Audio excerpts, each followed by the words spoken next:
it's your girl Fairy Queens here, and welcome back to another live stream. How are you guys doing today? I hope you're doing amazing. Today we are going to be reacting to the new Wizard101 docu-series. It was released on Amazon. I think the first episode was released on October 25th, I think, but if you don't have Amazon Prime, you weren't able to view these, so I don't have Amazon Prime, so I was unable to view these, but they were just released to YouTube, actually, like less than 6 hours ago, so I'm going to be reacting to these on stream today. I'm really excited. I have seen little bits and clips of them, but I haven't sat down and watched a full episode even. I believe that each episode is around the same length, so around 15 to 20 minutes. So there's 4 episodes, you know. I'm not very good at math, but I don't think it'll end up taking 2 hours like my normal stream. So I might call this stream off a little bit early just because I think that I want to keep this public on my channel rather than making it a full unlisted stream, you know what I mean? So yeah, I probably am going to end the stream after the 4th episode, but I'm here and I'm ready to watch it. So before we get started, let me go ahead and send this to my Discord, and I'm also going to send it to the other Discord servers, and I'm gonna put it on Twitter. So hi, thank you guys for being so early. I appreciate it. Have you guys seen the episodes yet? I haven't. I've seen clips because I know that I was in the trailer. I did see the trailer, and I think that he actually included the trailer in the first, excuse me, I think he actually included the trailer in the first episode because I had people being like, oh my god, I saw you in the first episode, oh my god. They sent me clips of it and everything. So that was kind of nice. Come to the stream. But I don't know anything about the other episodes, really. Like I said, I've seen little bits and clips, but I haven't sat down and watched the full thing. I'm curious to see how many of you have, actually. Jinx says that I've seen them, they are awesome. Every time you say send it to other servers, I think you're cheating on us with secret Discord affairs. No, I'm part of the, Ravenwood community one, the official Wizard101 server. I'm part of that one. And then I send it there, and then I also put it in Awesome the Sauce's Discord server. Those are the only 2 that I'm, comfortable sending them in, though, because I don't want to... I mean, sometimes I'm, not even comfortable sending it in the Ravenwood community one, because I've gotten in trouble there because they were like, oh my god, your thumbnail has Molly holding a squirt gun in it, and we don't accept that. So okay, that's fine. But yeah, I get weary of posting it in that one server. Come to this, wait, let me officially announce it on Twitter rather than just come to the stream. Let me say by the way, I got a new keyboard, so it's kind of taking me a while to adjust to it. I'm so excited to finally be reacting to the new Wizard101 docu-series by @Nathan Agan Visuals. Okay. If you're interested in watching me react to them, come on along to the stream. Come on along to the stream. Is that right? Come along to the stream? Probably come along, not come on along. Just come along to the stream. Okay, now I'm gonna put a little emoji, and then we're gonna get started. I'm so excited. I'm so excited. Pronounced Egan. Oh, okay. Well, now I know how. I need Crusty Queens back. Before I start this stream, look at my new keyboard. It's wireless. It's not really new. We've had it for a little bit, but it's wireless, and it's shiny, and it's a Logitech one. I don't like it as much, but I think that it sounds better, at least from the tests that we've done. So if you guys like it, let me know if you don't like it, let me know, because I'll definitely switch back if this one sounds like worse or something. We also got a new mouse. This is another Logitech one. I was using the one that Mona had, and then I was using another one before that, but neither of them were wireless. This one is wireless. So, I don't know, this is like my first time using wireless stuff. Keyboard clicks are so satisfying. All right, are you guys ready? Are you ready to start the first episode? I am ready. So I'm just going to make sure that everything is working correctly. I know that whenever I click off of the episode, my Streamlabs makes it turn white. So if that happens, please let me know. I'm going to try not to click off of it, but if for whatever reason that happens, please let me know. All right, so we're gonna, okay. We're going to test the audio. Let me know how it sounds before we start it. We're gonna test the audio and make sure everything is working correctly. It was so funny because I clicked on it and Merle goes, ah. It's like he was like moaning right there. Okay, tell me how the audio is before we start it. Young wizards, so... Good. Curious. Does it need to be turned up, turned down? Let me know. Does it need to be turned up or turned down? Audio is great. It's good? It's good? Are you sure? Louder? Okay, the Vishka says louder. I'm going to turn it up just a little bit louder. A couple people are saying turn it up. So I'm going to turn it up like that much. Well then, let's consult the eye of history. That good? Is that good? Is that better? That's so loud. Is that okay? Let me know. Good? Good? All right. Okay, everyone. Let's go ahead and get this party started, okay? Here we go. In 5, 4, 3, turn it down, turn it down, turn it up, turn it down. Okay, let me turn it down just a little bit. Okay, here we go. In 5, 4, 3, 2, 1. Ah, young wizards. So, you're curious about the history of Wizard101? Well then, let's consult the eye of history, shall we?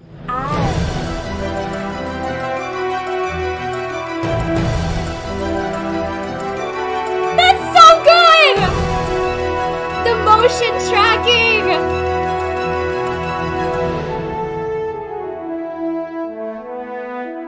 Is that Emily Knight? That is Emily Knight!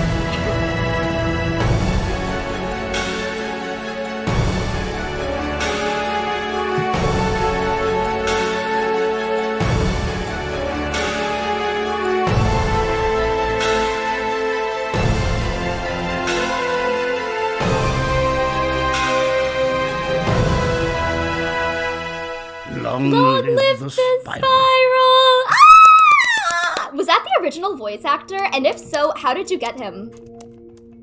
I've seen this. My sister downloaded it onto our computer, and I remember my internet was really slow back then, so it took forever for it to download. Me and my siblings, we'd just be huddled around the computer, watching the progress bar of it downloading, going forward, and we were super excited because it was cool and it was new, and we saw all the advertisements. Around that time, there used to be a lot of TV advertisements, and I remember seeing those on TV and being like, wow, that's me! Really cool. That's me! That was me! I just really liked the spell animations. I thought, as a kid, it was really enjoyable, but it was just something I'd never seen before at the time.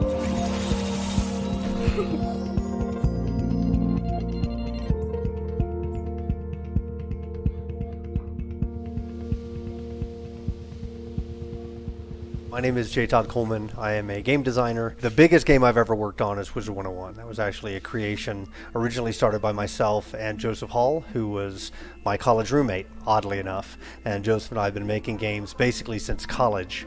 Our first game was a game called Shadowbane that we put out in, I want to say 2003 or something like that. And then we sold that company to Ubisoft, and then our next title was Wizard. So interestingly enough, the connection that Joseph and I made to Ely was not at all through games. So Ely had made a decision that he wanted to get into games, I believe because his son was heavily into World of Warcraft. And because of our background with Reliant, our first company, we knew venture capitalist investors. And whenever they had anybody ask questions about the games industry, because we knew them and we were in the games industry now, they would basically connect us to them and say, hey, this person has a bunch of questions about the games industry. That's how I got connected to Ely, was through a mutual friend who happened to be a venture capitalist. He said, hey, I met this guy and he's interested in games. I know that you're trying to get another game started. You guys should meet.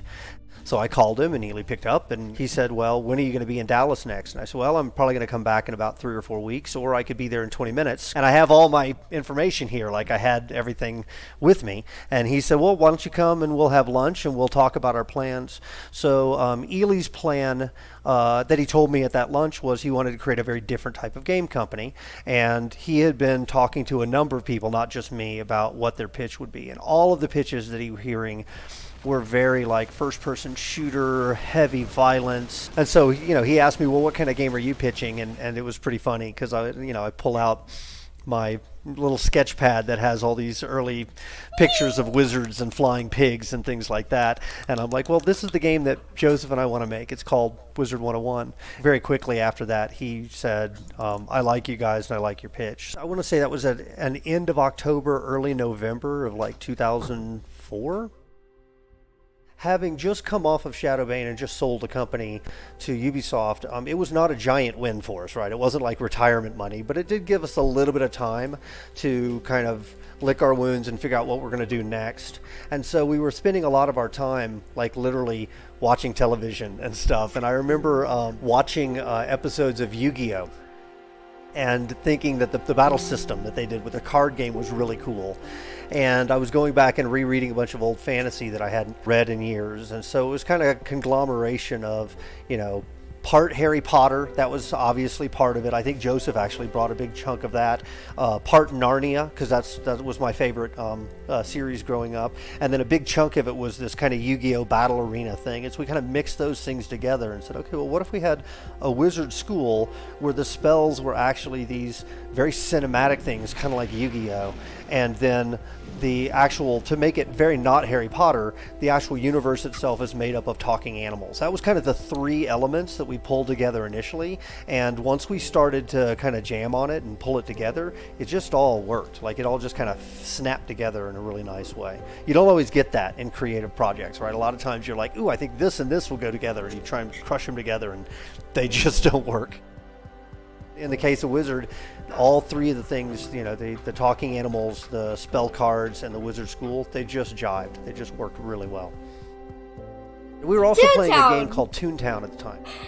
Toontown was really interesting. It was effectively the first time I'd seen somebody take the WoW-style MMO and adapt it to a family-friendly environment.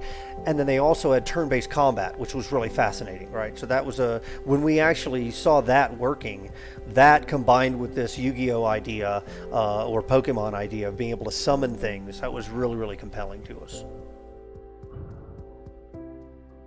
And when we first started, we were actually sort of modeling things out physically. We had physical cards that. Okay, I have a question. Is that the same guy that Alec Silverfist was modeled after? Is that the same guy, or am I just seeing things? Some of our artists, Todd, had drawn these silly pictures on them. Basically, I drew whatever. I can't draw at all. So I would draw like a chicken or like a snowman or whatever. That's why we have like Evil Snowman. Why was there a card called Evil Snowman? Because I can draw a snowman. A snowman's just 3 circles. Like a lot of our early stuff, the sunbird, it pretty much looked like a chicken, which is why it looks a little chicken-like in the game now. Ninja pigs, right? I could draw a pig with a mask.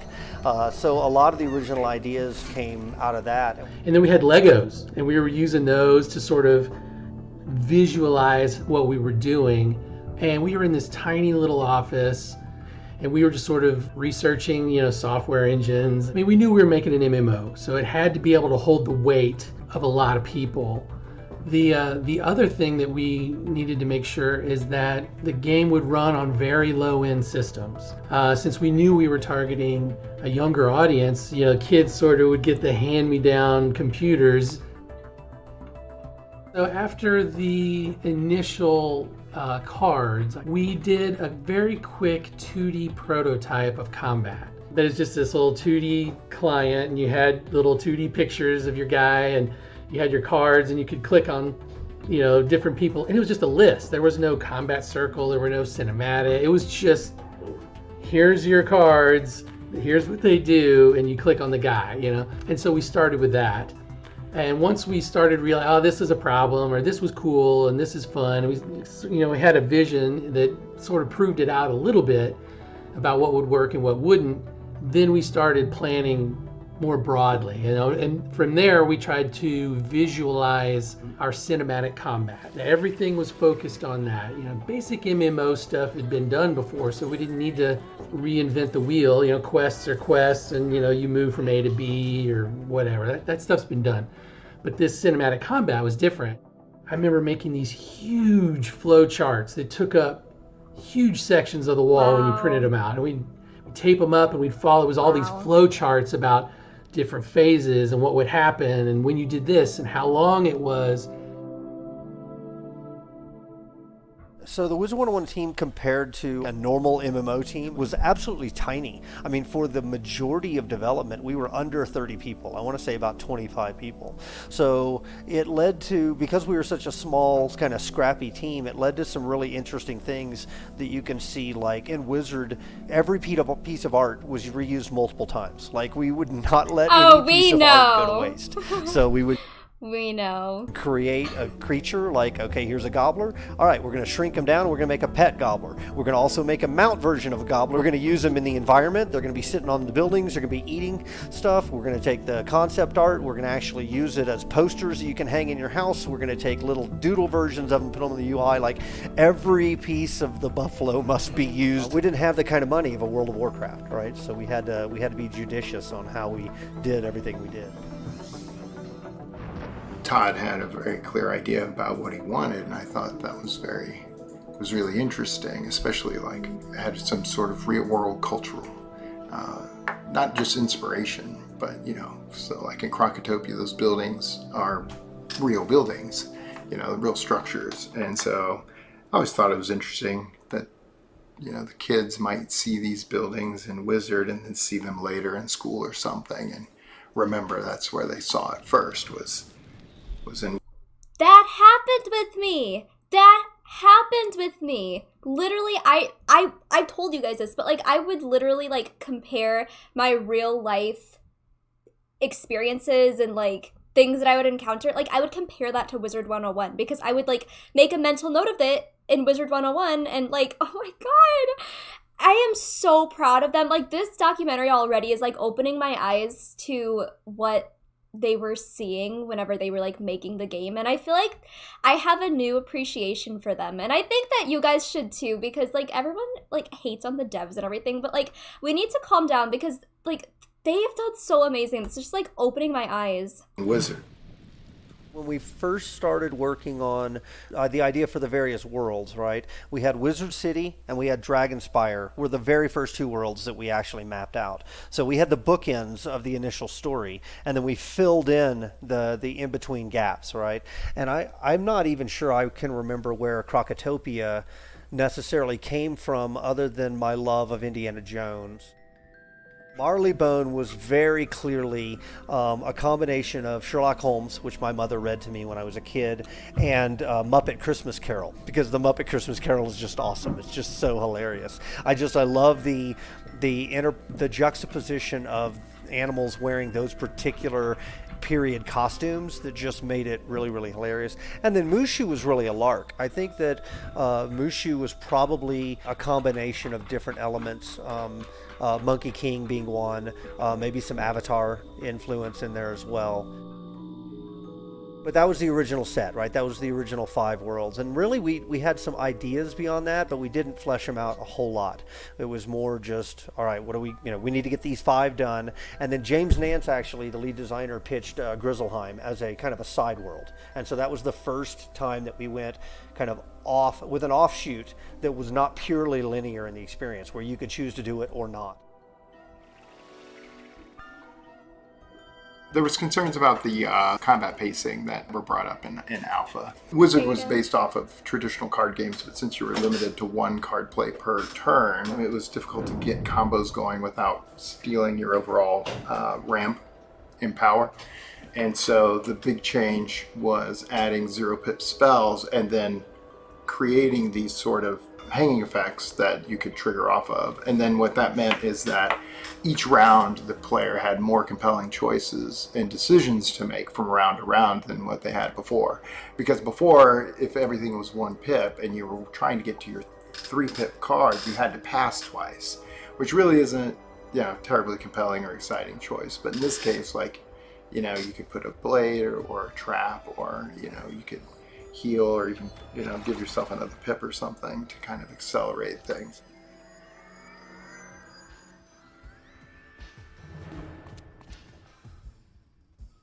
What is that? What is that? Who is that at the bottom? The noise! Oh my god, the noise! When we first started, the very first tutorial, no Malistaire. He wasn't there. Now, we knew Malistaire was the guy. We had this secret dark stranger is what we called it, right? We had the outline of him in the little dialogue panels, but you never saw him. People wouldn't speak of him, It was this thing. And people we eventually revealed him, I believe, in Marleybone. That's when you first saw Malistaire. You were chasing somebody, this stranger, and then you saw who it was. Oh, Malistaire. And people were like, who's Malistaire? They didn't know who it was, right? And so we're like, man, we've got this really cool bad guy, but people don't know who it is. And they were getting confused, and the tutorial wasn't doing as well. So we just said, all right, forget this. Let's just start over, redo the tutorial, and put him right in the middle of it, give you these really cool spells, and you fight Malistaire right at the beginning. It's like Star Wars when Darth Vader walks out immediately, right? Oh, there's the bad guy, they show you the bad guy. Let's do that, And so we redid everything, and, Ambrose is there, and he's like, oh no, Malistaire. And so now from the very beginning, we knew who he was, and we knew that's who we were chasing, and the players were already engaged and involved with what was going on, and everything just worked 1,000 times better. People oh no, bad guy, let's get him. And the story just flew at that point. It just made way more sense. Beta was super exciting. It's nerve-wracking too. You spend all this time working, and especially right at the end when you're making an MMO, those last few months are the absolute hardest. The 80-20 rule, right? So 80% of the work happens in the last 20% of the project, right? So we were playing the game constantly and getting feedback and, making tweaks here and there, just things, we found problems ourselves and we're just trying to fix them. Then you're going to let people in and you get a little nervous, right? We were a small company. It was a small project. The bar was pretty low compared to, the big MMOs out there. One of the great things was being a self-published company. We didn't have that external pressure from a publisher that we had to meet X date or get X things done, which was a burden of responsibility, but it was also a little bit of freedom for us to be able to say, okay, we want to launch this game and we want it to be this way, and it's going to come out when it's ready. So September 2nd, 2008 was when it was ready. And when we actually launched, it wasn't a traditional MMO launch where it's oh my god, immediately it's this giant success. It was actually kind of slow at the beginning, we kind of earned our way into it. The game came out, And it didn't get like millions of people because it was kind of weird, but it got a following, and that following stuck around. And then the next month there were more people that came in, and then they stuck around, and it just kind of built and built. And I think it was about a year later when we hit 1 million registered players. There was some big milestone like that.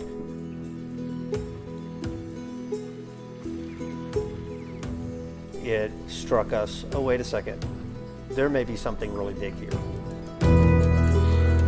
Oh my god!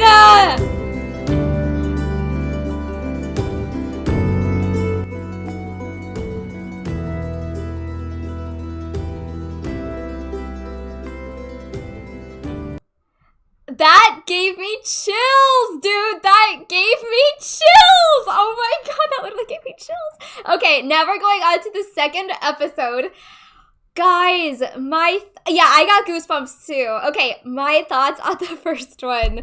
That is so crazy. Like, my eyes have already been opened so much, and it makes me so much more appreciative of the devs.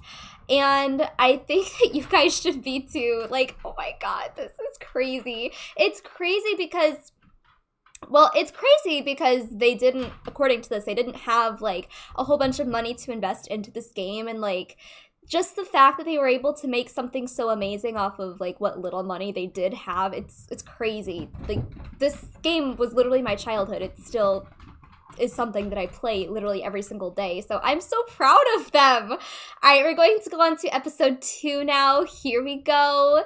Okay, here we go. Let me know if I need to turn it down or turn it up. You have that brief moment where you're like, yay, we did it, and people like it. And then you're immediately like, oh no, like, here comes the flood, right? And then it's definitely that pressure to keep up. So if anything, the pressure was, let's go now. Now up here's or our down? chance. Whew, up or down? I'm waiting to see what you guys say. Up or down? Up. Yes, it's fine. Up. It's good. All right, we're going here. A couple people are saying up. Some people are saying up. All right.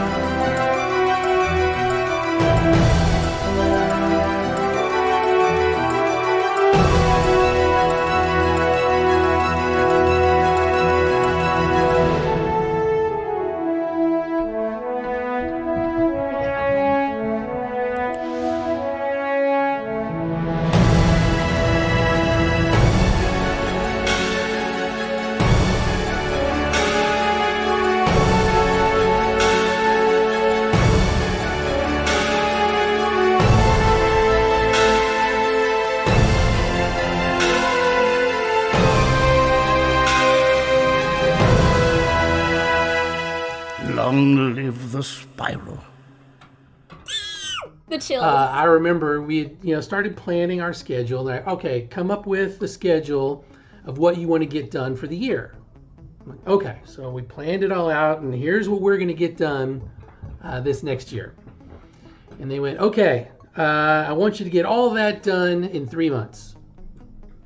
And, you sort of your brain stops for a second there. We're like, well, this is a year's worth of work, right? Like, we need it in 3 months. And then, he's like, you can have a bunch of people and you can do all this sort of stuff, just make it work. And we had to completely reinvent our processes, streamline a lot of things, and new people had to take on new roles. And it was a little bit insane. We ended up getting it done in 4 months, which was good because we got to finish out Dragonspire, which was the 5th world, which we didn't ship with, but we were working on that at the time. So we finished that off and then started working on the next one, which I think was Grizzleheim. And it wasn't just about adding new content, right? It was also about adding in mounts and pets and crafting and harvesting and housing and all these other systems that make it effectively this deep and wide experience that you can go and just get lost in. That was the goal. Eventually these games are the community, right? You don't think of that initially. Initially you're out to build a game, but eventually you're out to build a community. And the community is what you build the game for, and it's why they come. It's actually the driver behind why they come back as well. You can get people in with the game being the kind of initial piece, right? That's the initial hook that gets them in. But eventually you want to come back because you have friends there, and those friends, that's where you go to see those friends. So eventually it becomes more about the community than about the game. So I've always been very big on trying to support people who do external, websites or forums or Discord channels or whatever around the game, because really what they're doing is they're helping you breathe life into that universe. And in time, it becomes as much theirs as it is yours. Look now, right? For example, I left Wizard 5 or 6 years ago, and the community is still trucking along. Kirsten was super smart in the choices He left? He doesn't work with it anymore? she made for her community leaders. There was a lot of things that she had to do in building the community to kind of embrace that. One of the examples is the Wizard101.com website has forums, and they have to be fully moderated to abide by the law, basically, right? And so it was very difficult because as a player, you would go in, you type a message on those forums, and then it might be another day until someone sees your message. And then by the time they respond, it may be 2 days, which seems like insane in this age of the internet that I should have to take so long to get a response back. The community kind of solved that problem. You had a website like Wizard101 Central run by Jester, and it was super slick because it was all kind of player moderated, still allowed for people to talk to each other with a minor delay.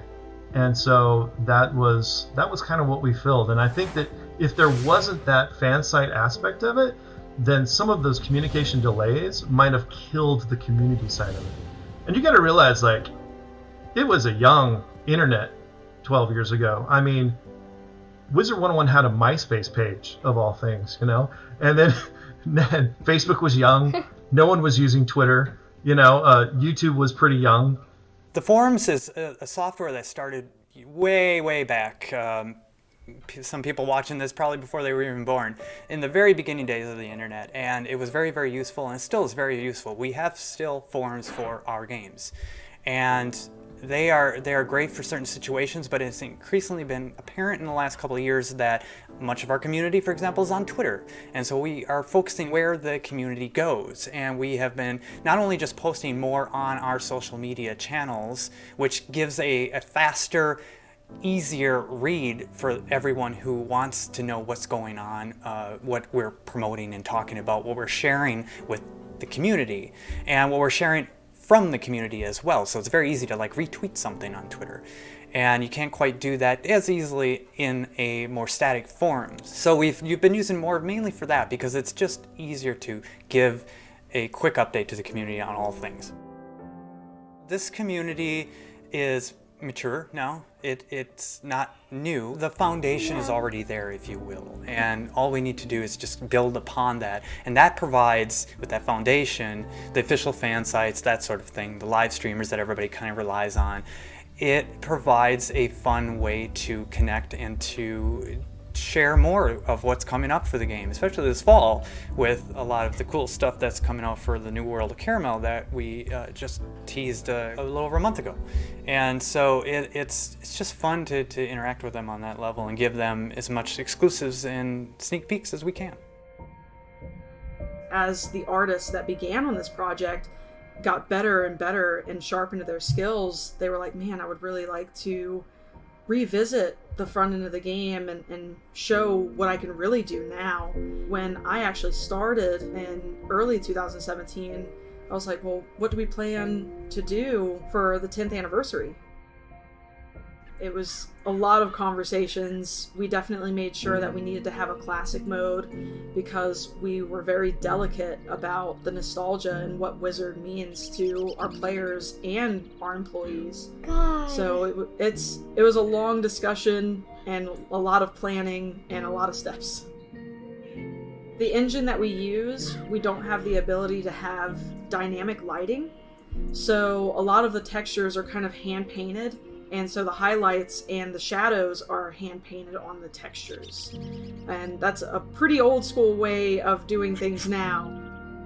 To make Wizard101 as quickly as it was back in 2008, there were a lot of pieces. They're kind of like Lego pieces. And so a lot of the zones look similar, but they're only different because of how they were put together. With the Wizard City revamp, we were able to kind of individualize these areas. Of course, we wanted to keep the structure the same, but there were some buildings that were crammed together that we were able to open up some space. There's some new nooks and crannies that players can explore and hang out in, because we've noticed too that players really like finding their own space that they can be in. So it was really nice. But yes, the original, it was very difficult because the lighting is, I mean, there's obviously light sources in the zones, but as far as like bouncing off surfaces, that's something that cannot be projected in the engine. Merle Ambrose got a makeover in 2018 with Wizard City. We actually had the original character artist that made him work on that, and that was excellent, and same with Gamma the Owl. Updating Merle was probably the most difficult, all of the professors really. And the most difficult part about that was players pick the school that they want to be, and so they develop these relationships with these professors. And of course, Merle Ambrose being kind of the first person you're introduced to when you enter the game, we wanted to make sure that he maintained the friendliness and kind of approachability that he could have. And I think that was probably one of the major improvements that we had. Something that I'm proud of, in particular, that KingsIsle was willing to do, I had mentioned that he asks if the player is a boy or a girl, and I wanted to make sure that we were more inclusive. Thankfully, with updating the player character, we were able to change it to, what do you look like? But now that we know what you are, what do you look like? And that way we kind of open that up and be more inclusive instead of just offering binary options. That's probably the biggest improvement of Merle that I'm proud of, but also he definitely seems more bright and friendly in this update as well. The characters were definitely more difficult. That change came about in 2020. The way the models are animated, they were on a very old rig. And so adding the personality and characteristics like blinking eyes and things like that would not fit on the old model and the old rig. We didn't want to have the players not fit in the world that they're in. Because when we updated the front of the game, we were like, wow, the characters really do not fit. That's what I would say about, like, whenever we were questing alongside Mallory, like, it just didn't look right. Wanted to make sure that they also got updated, and that was a little bit more delicate, which is why that did not coincide with the release of updating Wizard City in 2018, because it was just more delicate. We had to redo several animations, almost the entire animation set of the player. And so since it was so delicate, we also wanted to make sure that we listened to feedback from players and wanted to try to hit that as much as we could. We knew we couldn't 100% copy the players. I know a big concern, for example, was the eye shape and the eye size. In order to have everything fit on that rig, we had to make sure that the eyes were all the same size. That's when we made the decision to make the magic mirror, which is what we introduced in 2018 for players to finally change or update their look of the character that they could have made 10 years before then. And we decided to go ahead and make that free. And the reason for that is because we wanted players to identify with their character. Aww. They might have grown and changed with their character, and a lot of people identify with their character. So we definitely made sure that that option was available to them. We are looking into the possibility of expanding on that, and it would be great to have more feedback from players of what they would like to see in the Magic Mirror shop. Can you describe, maybe for people? I would like to see different heights and body shapes, but I don't feel like they would ever do that. I feel like that would be like a lot of work, but that would be really cool. People who don't understand the difficulty of how it's not just as simple as switching game engine, like how hard that would be for a game like Wizard101. Absolutely. It's very difficult, and it's something that we do discuss and we've talked about. We've even looked into the possibility of the level of effort involved. Of course, with anything, it costs money. And so time is money. And since it would be such a monumental effort, it's essentially rebuilding the game. There's no way that we could take what we have and just simply merge it to a new engine. We would have to rebuild from the ground up. Of course, there might be some art assets that we could import and kind of construct it from there, but there's still going to be a lot of different nuances that are going to have to fall into place, because the biggest obstacle is the current engine only supports 32-bit. It doesn't go up to 64-bit, which also means that any of the art assets cannot be exported from a 64-bit 3ds Max, which we use. So there's a lot of obstacles when it comes to that. But another thing is there's over 1 million lines of code, and it's been touched by numerous people over the years that have come and gone. And the large obstacle there too is it would have to be reprogrammed, which is the most finite and expensive resource, to be honest. And so it's a monumental task, and it would take a very long time, and there would be also a lot of risk involved with that. I'm sure we could probably one for one, but even when we updated Wizard City, we needed to make sure that the artist didn't want to change something in a way like, oh, I wish I would have made this better decision when I originally built this. It was like, we have to be very careful about what we change if we change anything.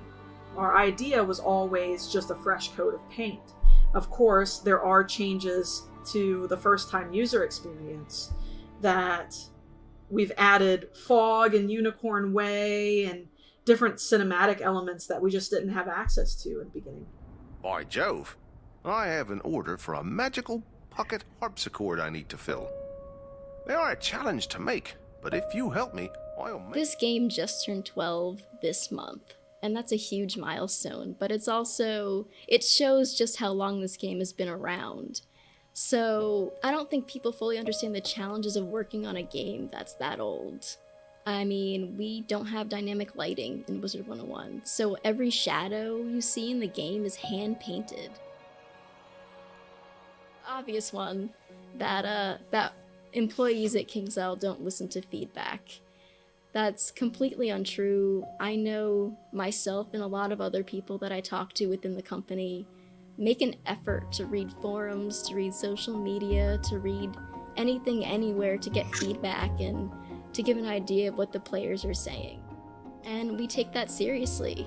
I think the problem is what people want doesn't always align with what needs to happen, or there are some other complications internally that would prevent what they want from happening. That translates to, oh, they're not listening to us. We just can't always act and do what it feels like the majority wants.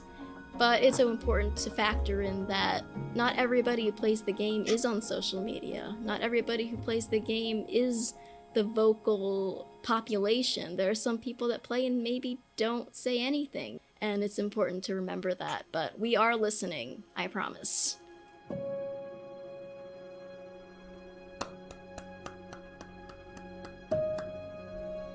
All right.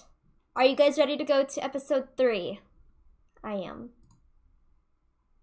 The way like the YouTube content creation in general works for this game is a lot of the content nowadays is focused on things like PvP, because in terms of end game content, there isn't a whole lot. PvP can be repeated over and over and over again. Ah! That's me. Did you see it? There I am. There's me. Oh my god. The game itself comes to an end at some point, unless they release a new world. Sorry.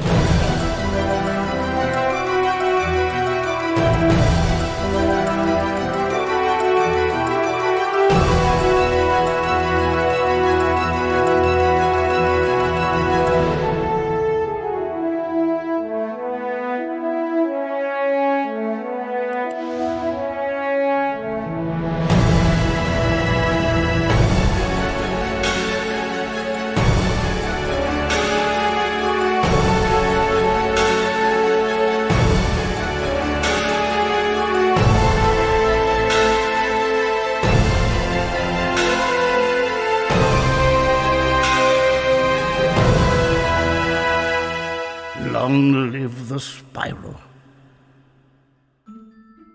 All the PvPers like know each other to some extent. Like, it's a very small world in the sense that you know, over time, if you're in the community long enough, you sort of know who everybody is. It's sort of like best way I could describe it is like going to like a big high school or something like that. You know, you know of basically everybody there, which is like kind of cool because then it brings everybody together, which is interesting. So it's a very strange dynamic in the sense of like everybody's sort of connected somehow. Even like, you know, smaller YouTubers or, you know, bigger ones, like most people know about everybody that's in the community. Hello, welcome back to another 1 vs. 1. I am using Autumn Gem this time, who just today remember turned, her. Grandmaster Sorcerer. So this is my first duel as a Grandmaster. Back in the day, it was very different in terms of deck building and how the games went. It was a lot slower paced than it is now, at least with like max level. You would have, you know, the average match time was probably around the 10-minute range, maybe a little bit more, which is definitely bigger than it was now. And you would play it a lot more defensively, I guess. Like, you could afford to do different cards on different turns. You know, if you wanted to minion or weakness or bubble or shield, wanted, like there were many cards you could do in a turn and they'd all be okay. But in the meta, how it changed as, you know, time went on, especially with Darkmoor, you really needed to, you know, do the exact card for PvP, at least like when you needed to. Like if you didn't pull a hit when you needed to, you'd probably lose the game. If you didn't pull a shield the turn that you needed to, you'd lose the game because of how powerful like Shad's were and stuff. Obviously the meta changed a lot between, you know, level 50 up until level 100. But most noticeably, I would say, like the biggest shift in PvP was when Shads came out in Pierce Jewels. That was huge. Celestia was so big. I'm pretty sure that's when Critical was introduced, and it just really changed the whole meta for everything, not just for PvE, Molly. but also PvP. There's Molly. I would There's like to Molly. say there are like 3 major phases of Molly. Critical. So there was an earlier phase, right? The first phase, where Critical was double damage, which means if you it's like a stat that makes you have a probability of criticaling, and if you critical, then you do double the damage. So that's insane, right? Like, the whole point of the way spells are valued is the fact that you have to wait, and every turn you get pips, and eventually you'll get the pips that you need to do a damage that's associated with that value. So if you have 6 pips, you're expecting to do 6 pips of damage, but with critical, off of that chance, you can do 12 pips, which is literally double the wait time to get to that point. So it was a very, very valuable stat to have. The only thing is, there was also block, and the way it used to work is for every crit rating your opponent had, if you had block rating, it would cancel that out. So someone with 300 block could never get crit on by someone with 270 crit, no matter what their probability of actually doing it was. So that's how it used to be. And then it changed somewhat, and they basically made it so it was like a 1.3 multiplier, because some people were just dying immediately, because it's double damage, like, especially the spells got more powerful. And right now, literally, like, I want to say a week ago, they made the last final big change, and up to this point, heals did not follow the same rules as hits, so they would do they would actually do a 2.3 multiplier on those. And you can't block your own heal, right? So block was irrelevant to that. So they changed that to 1.3 recently. So that's like the 3rd major phase. So now, critical is much less useful than it used to be. I think the most recent one, that's like, I don't call it groundbreaking, is like the spell audit. And this is a big deal. Like, 10 years ago, right? They made spells that have existed in this game until this point. And the community has been so vocal about some of these spells being too powerful, too weak, unusable, especially when it comes to person versus player combat, PvP. Like, they were, like, some spells needed to be revamped. Like, they needed to, like, fit into, like, the 2020 model of Wizard101, right? So, the spell audit was a big deal. They basically rebalanced a bunch of spells. They actually standardized how they would value spells and why they did that. Like, they were transparent about it. It's a huge update in terms of devs talking to players and the game actually changing, like, physically. Here's the thing, I think psychologically, I don't think anyone likes things being taken away from them, even if it's in the sake of rebalancing. And rebalancing, sometimes it meant strengthening certain schools, and it did do that. But to in some ways, it also nerfed some of the spells, right? It made them weaker.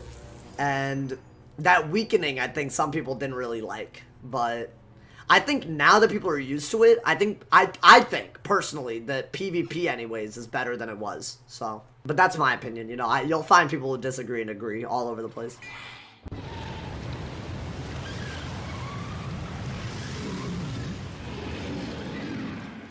I think there's two ways to look at it. Like, there will always be, in my opinion, one really, really good strategy for every school. That's probably, like, that's better than everything else. But depending on the school, you'll have a lot of options. I think that's the key. I think, and in fact, I think nowadays, the schools with the most options are also the best in PvP. Because you can't predict what your opponent's going to do if they have a whole number of options. And I think that's where the meta gets interesting. So, like, I'll give an example, right? Mint, right now, is probably the best school in PvP, right now. And that's because they have 3 different avenues that they can go in for PvP. They can summon minions, so these are things that literally, like, it's just like having an extra teammate. And if you're in a 1v1 situation, like, it's really nice to be able to do 2 things in one turn with the minion out, right? So that's one way they can operate. They have spells that can stun. So if you successfully stun your opponent, they can't do anything during those turns. So they have a spell named Medusa, right? That just stuns for 2 turns. So if you can get it on, you can prevent a stun. But if you can somehow get it on, then you have 2 free turns to completely mess up your opponent. So that's another strategy, right? That's a second strategy. And the third one is this thing called a Scion. And that's like, every school has a Scion, but the Myth one is really cool because it has this really useful way of buffing it up. The way Scions work is if you meet a certain condition, you can do double the damage. So that's basically what a Scion is. For Myth, all you have to do is put on 2 stun blocks, and that's your condition met. And stun blocks are 0 pips, so you can do it and gain the pips that you need, and pips basically unlock your higher damage hits anyways. So it's very easy to set it up. So I mean, those 3 options themselves, they make Myth on another level, I think, compared to other schools.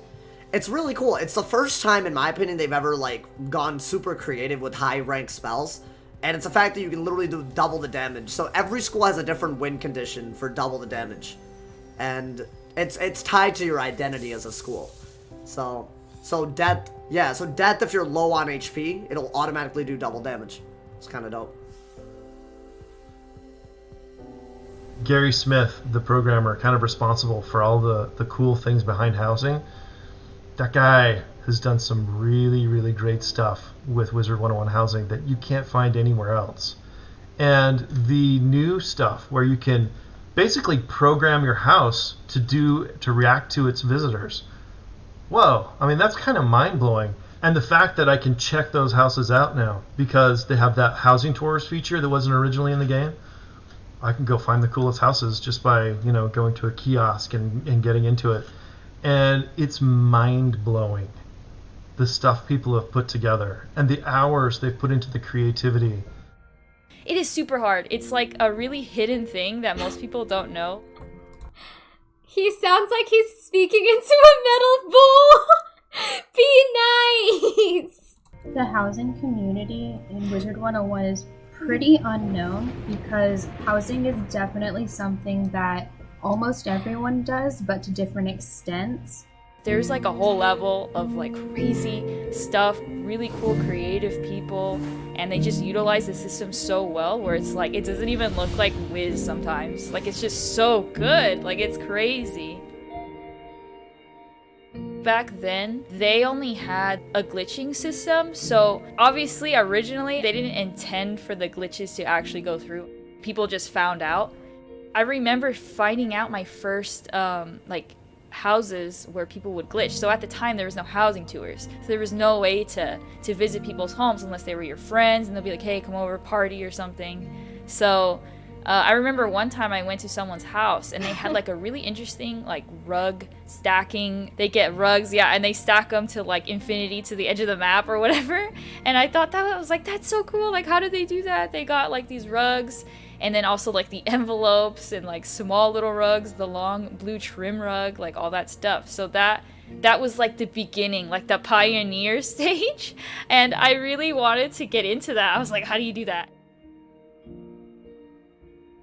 Castle magic is a way to implement interactivity is how I see it, but it can also be used just as a way to incorporate decorative elements. And that's how I'd say a lot of people use it. I remember when they first introduced castle magic, it was like super confusing because they do have kind of like a tutorial, but it's super simple. It was like one example out of so many possibilities that were actually possible. So for the longest time, people were just kind of like fiddling with it, and then eventually Housing HQ made tutorials on how to do castle magic, because there's a lot of things that you can do, and it might be kind of hard to figure out what spells actually do what, because Oh my can be God. kind of confusing. You can really make like really interactive stuff. You can have, you know, people look at a certain spot that you want with camera angles. You could kind of focus where you want the person to go through and really control what they see, and I think that's what really makes. They made the maze game. Oh my god, that's really cool. That's really cool. They made like the the pet game, the pet maze game. It's versatile and adds a whole layer of frosting to the top.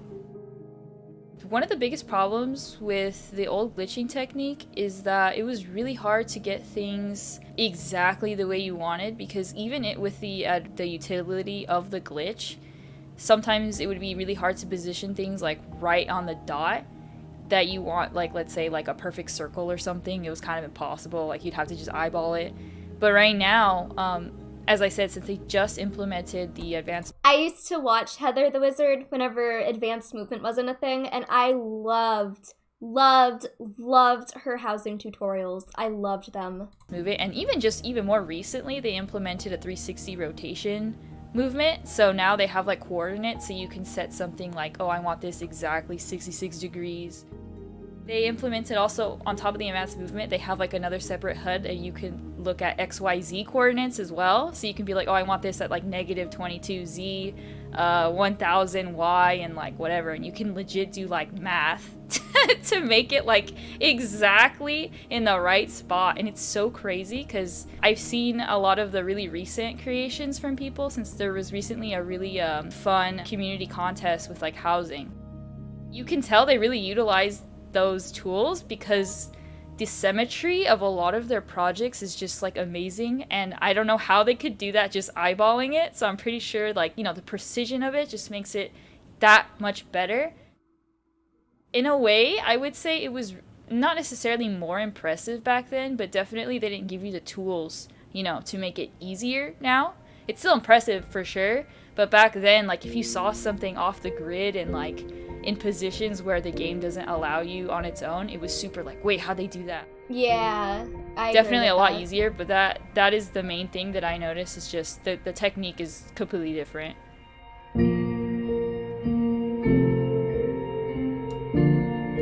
Okay, going on to the 4th episode now.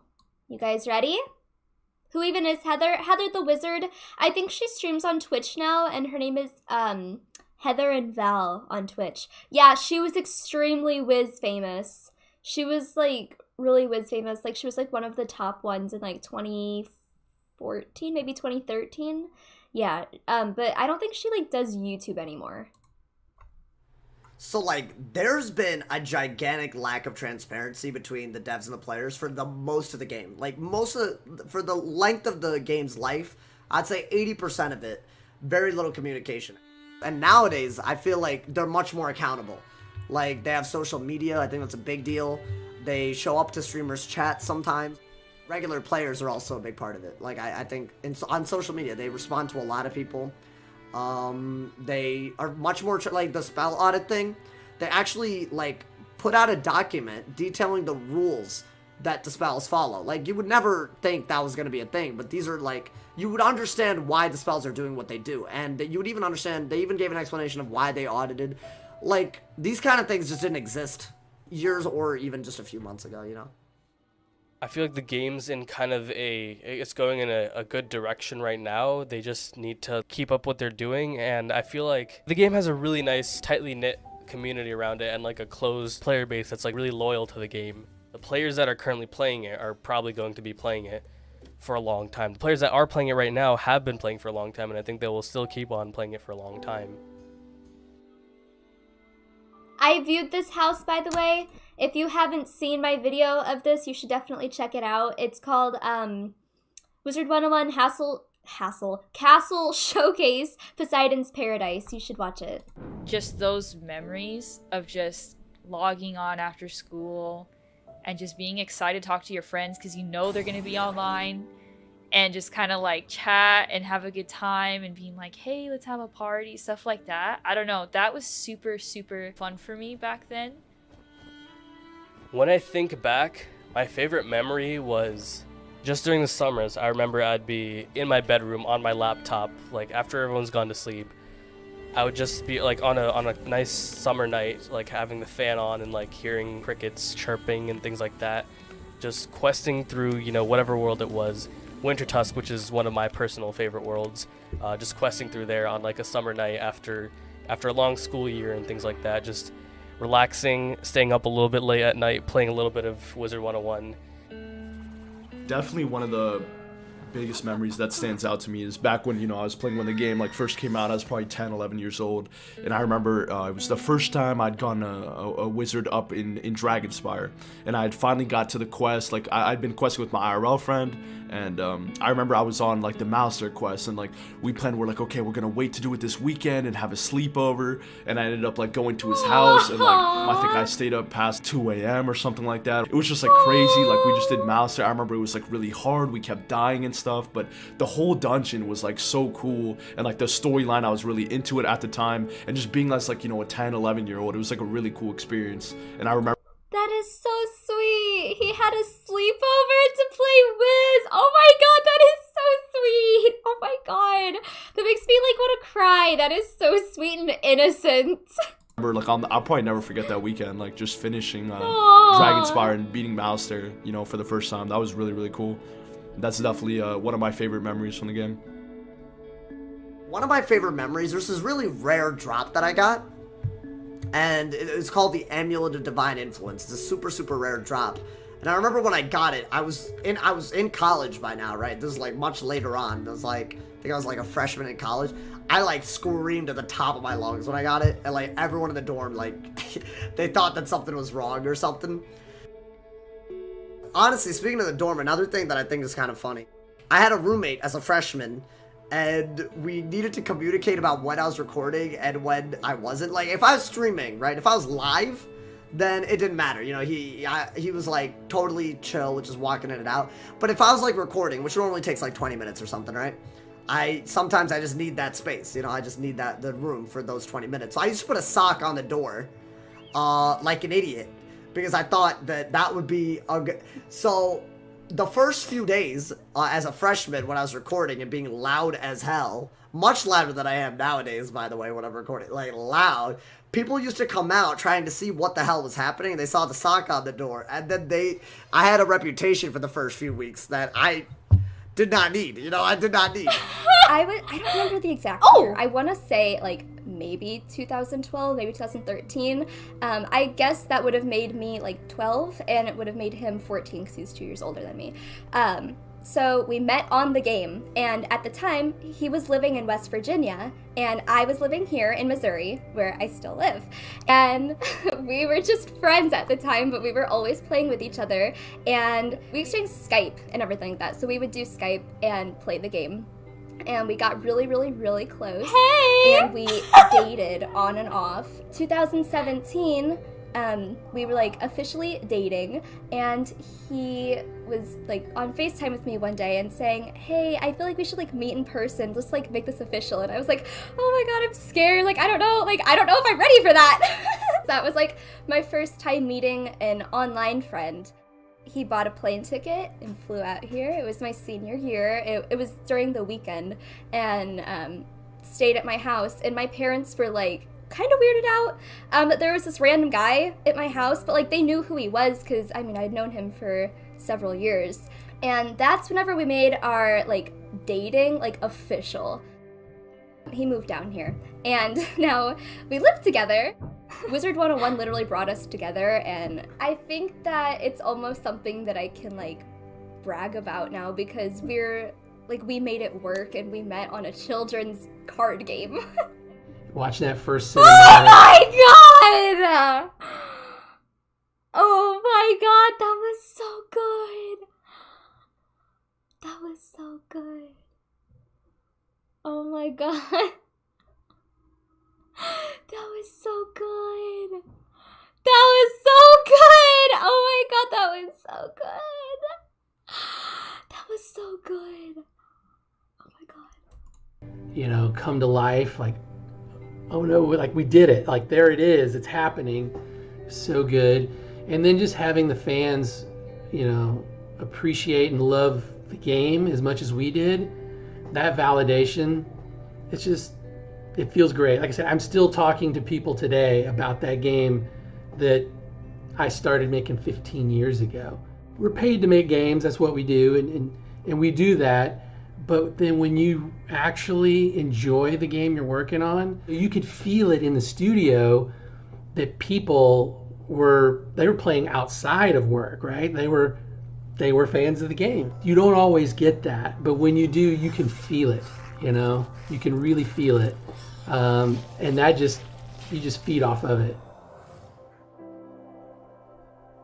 You have a generation that came up in Wizard101, right? And they, to a large degree, I think it might have inspired or influenced them to do art, or to do writing, or to do voice acting, or to do just game design, or to do programming.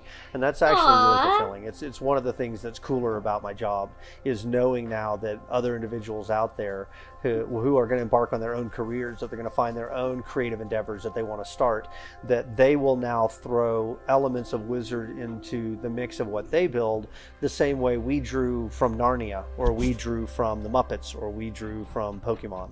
It's really cool.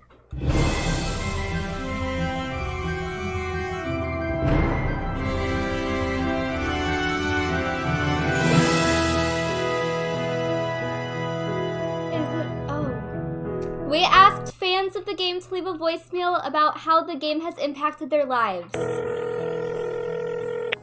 Hi, I'm Monica, and this is why Wizard101 Monica! basically made my childhood all that much better. I remember going over to my friend's house down the street, and came over one day and I saw that she was playing this Wizard101 game, and I was like, ooh, this looks fun. And so I sat down, she helped me make an account. From that day forward, for like as long as I can remember, almost every day when I went over to her house, we'd play the game together. Wizard101 literally helped our friendship grow even stronger than I think it would have if we didn't play the game together. It was just, Wizard101 will always have a very special place in my heart. Wizard101 has meant a lot to me. I grew up not having many friends, and I would play Wizard101 all the time. And in 7th grade, I met two of my best friends from Wizard101, and we've known each other now for like 8 years. And they were probably like my first friends ever. They really got me into online games because Wizard101 just felt like a place to hang out with them. And I will always love Wizard101 for giving me my first friends.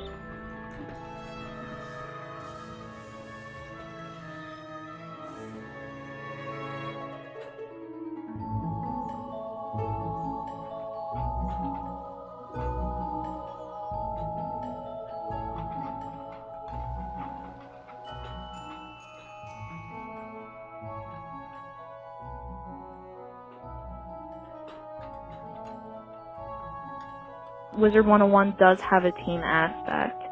It has really impacted my life because not only has teamwork within the game gotten me out of my comfort zone when talking to other players and working with other players and talking to them, but it really gave me leadership and communication skills, which I was able to transfer to my own personal life.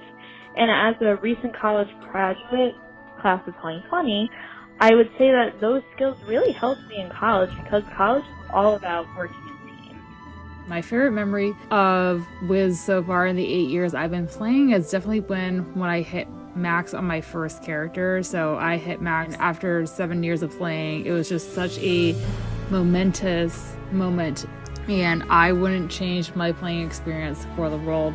And this game has changed my life, and I give it all the credit in the world for making.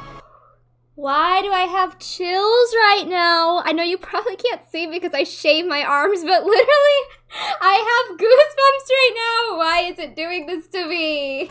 Be the person I am today. So as a child, I really kind of lacked a lot of social skills. I would be scared to talk to people in my school because I was different from the majority in terms of, socioeconomic status, race, culture. I felt really uncomfortable. But Wizard101 provided me a way to kind of connect with people without kind of those boundaries, I guess, with those quote-unquote limitations. It's just like a sense of peace, and it's like an escape from the harsh reality of our world. And I love it so much, and I don't think I'll ever stop playing. I've been playing Wizard101 since 2009, and in that time the game has changed my life by giving me an avenue to connect more with my twin sister. Before we found the game, we shared little in common and didn't do anything together. Now, even years later, though, we still regularly call each other up and say, hey, do you want to play Wizard101 today? It's really given us something to bond over and treasure together. Sweet. Hi there, I'm Z, or better known as Sophia Dreamheart in Wizard101. One of the biggest impacts in my life that Wizard101 has had is by helping me meet my 2 childhood best friends. We all met and bonded through Wizard101, and from there it was an instant connection. I genuinely believe they're my platonic soulmates. They're even like sisters to me. And the 3 of us have been best friends for nearly a decade, and we're still close as ever. I can't imagine my life without them, and they've been there for me through so much. Our friendship has always been full of love and support and understanding, and I was the one I want to thank greatly because I wouldn't have had the opportunity to meet and bond with these amazing people if it weren't for the game. Also, quarantine has admittedly affected a lot of people's mental state, and getting back into Wizard101 during it has been really therapeutic and helpful for me. Plus, I actually got back in touch and caught up with a friend I played with years and years ago, which was really lovely. My name is Claudia, and my in-game Wizard101 name is Madeline Winterflame. So I'm from Singapore, and I've basically been playing this game for over 7 years now. So I've basically met my 2 best friends in the whole entire world from Wiz, and they're from Australia and America, and we've known each other for like 8 years now. Yeah. So one of my favorite Wiz memories is that, every time I hang out with a friend, or I'm PvPing or questing, I'll take a screenshot. So right now in my computer, I actually have over 1,000 screenshots of Wizard101 gameplay, of just me hanging with my friends, etc. On a more personal note, I've actually had quite a few mental setbacks growing up, and during my really dark episodes, it was those people that I met on Wiz that really helped me through. They are my best friends, they are my pillars of strength actually, and I'm just so grateful for them. And essentially, I know that my life would not be the same if I've never played Wiz, because I wouldn't meet all these amazing people, I wouldn't have all these amazing screenshots, and I just owe like everything to them.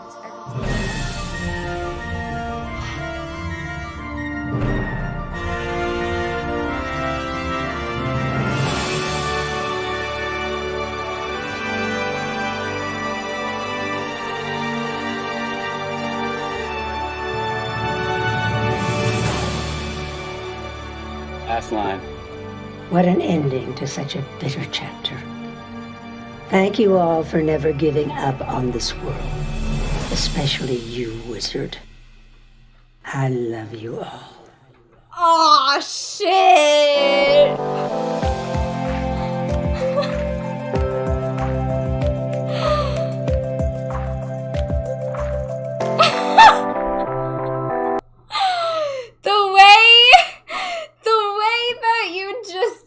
Made me feel so many emotions. Oh my god. You made me feel so many emotions right there. Dude, you know how whenever you watch a movie, like at the movie theater, and you get like really, really, really into it, and you like develop like a connection with these characters and everything, and like once the movie ends, you're like, oh my god, what am I feeling right now? Like, I'm just back into reality now. Like, you know that feeling? I know you know what I'm talking about. Okay, well, I'm feeling that right now, and it's, like, so sad because, like, oh my god, it's just, this was my childhood. I'm so thankful for Nathan for making this docu-series, and I really need you guys to, like, show him support. I'm gonna go ahead and link you the episode that I'm on right now. I just need you guys to show support to that because you completely opened my eyes, and everyone else who's here, you opened our eyes in a way that I needed them to be opened, and I literally would have never had them opened if it weren't for you, like, showcasing all of that. So that's absolutely amazing. Yes, Nathan does have a Twitter. I'll go ahead and link his Twitter to you guys right now too. Please, I need you guys to, like, thank him for that. I'll be real. Whenever Nathan reached out to me, I don't even remember how long ago it was. It was obviously months ago.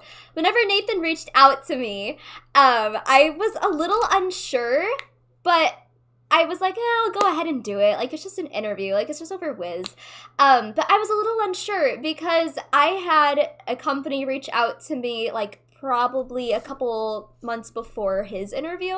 I had a company reach out to me. It was Barcroft Studios.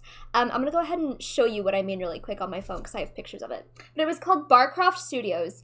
And they reached out to me and did an interview with me before Nathan did. And they wanted to interview me and Troy over, like, basically, here, let me show you, I got it. They basically wanted to interview me and Troy over our relationship and, like, how we met and everything. And it never ended up, like, amounting to anything. This was, like, right whenever coronavirus came out, too. But let me just show you what I'm talking about. Okay, let me make sure my email's not in there. Okay, it's not.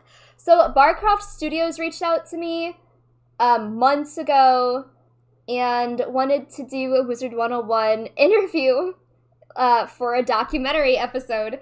And we did it. It was really nice. It was really fun. That was the guy.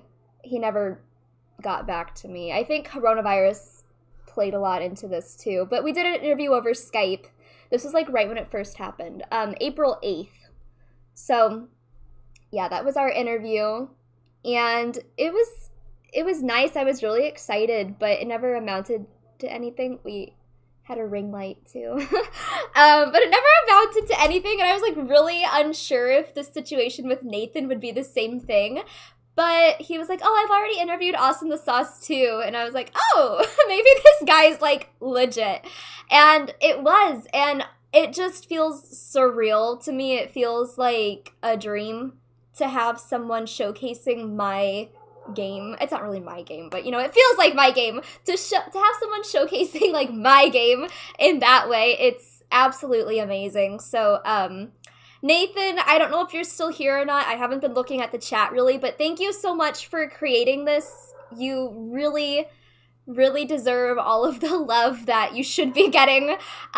So yeah, guys, I think I'm gonna go ahead and end the stream here. But I'm gonna send you to Nathan's Twitter one more time, and then I will link you over to the channel that I watched all of these on. So you can go subscribe and show Nathan lots of love.